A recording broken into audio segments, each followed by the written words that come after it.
तर मित्रांनो, लग्न सोहळ्याची संपूर्ण तयारी झालेली आहे। मांजरसुंबा येथे आजचा विवाह सोहळा या ठिकाणी होतोय।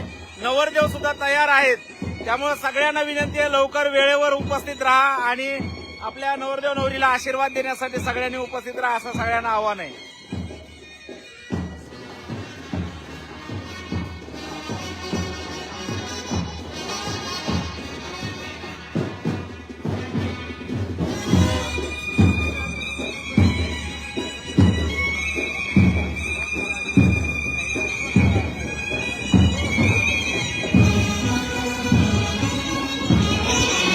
तर या ठिकाणी लग्न सोहळ्याची संपूर्ण तयारी झालेली आहे। सगळ्यांनी वेळेवर लग्नाला उपस्थित राहा। घाई गडबडीत नानांकडून काही बांधवांना निमंत्रण द्यायचं राहिलं असेल, बालाघाटावरती मांजरसुंबा येथे न्यू कन्हैया लॉन्स जे हॉटेल आहे या ठिकाणी हा विवाह सोहळा